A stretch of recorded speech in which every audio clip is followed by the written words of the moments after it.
The night everything changed began like any other, yet there was a strange heaviness in the air that none of us could explain. Horace had always been different, quiet, distant, and obsessed with things most people avoided. Old books, strange symbols, whispered words under his breath. We used to laugh it off, thinking it was just a phase. But the day he died, something didn't feel right. He was young, perfectly fine the night before, and by morning, he was gone. No illness, no warning, just silence. When we stood beside his body, it looked almost too peaceful, like he was asleep. But a disturbing thought kept creeping into my mind: what if he wasn't? At the house, whispers started spreading among us cousins.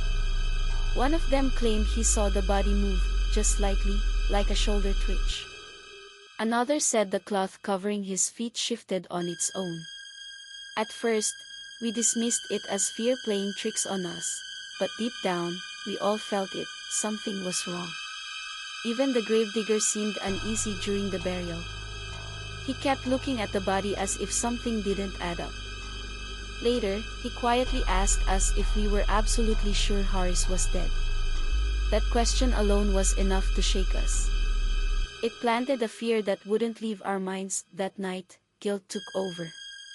The idea that we might have buried him alive became unbearable. So we made a decision that would haunt us forever. We went back to the grave. The soil was still fresh, easy to dig. Our hands trembled as we removed the dirt layer by layer. Every second felt heavier than the last. When we finally reached the slab and opened it, what we saw froze us completely. Horace was not in the same position we had buried him in. His body had shifted, slightly twisted, unnatural. The cloth wasn't as we had left it. It looked like something had happened inside that grave. None of us had the courage to check further. Fear consumed us, and we ran, leaving everything unfinished behind. But the real horror didn't end there, it followed us back. That same night, in the room where Horace used to sleep, we heard something. A faint scraping sound, like wood moving slowly across the floor. Our eyes turned toward the corner where a chair stood. And then, right in front of us, we heard it, the sound of weight pressing onto that empty chair. The wood creaked, as if someone had just sat down.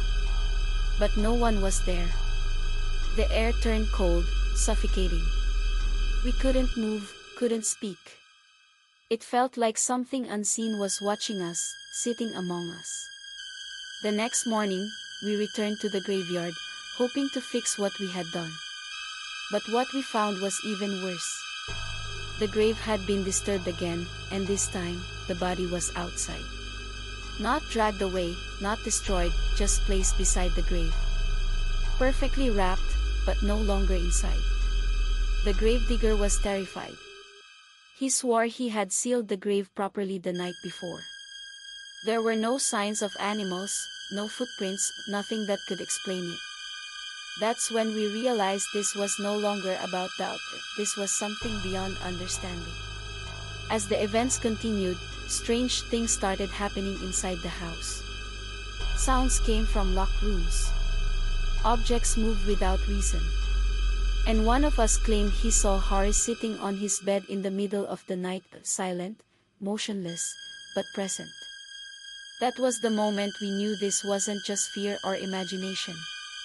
Something had followed him, or maybe something had never left him. The truth was darker than we could accept. Horace had been involved in things he didn't understand, and whatever he had invited in the end, an experienced man was called to deal with the situation. He confirmed our worst fears. Horace had been experimenting with forces beyond control. What he started, he never finished. And when such things remain incomplete, they don't just disappear, they stay, attached to whatever opened the door. The grave was into his life hadn't left with his death. In the end, an experienced man was called to deal with the situation. He confirmed our worst fears. Horace had been experimenting with forces beyond control. What he started, he never finished. And when such things remain incomplete, they don't just disappear, they stay, attached to whatever opened the door.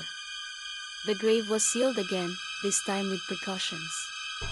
His belongings were destroyed, and prayers were recited. Slowly, the disturbances stopped.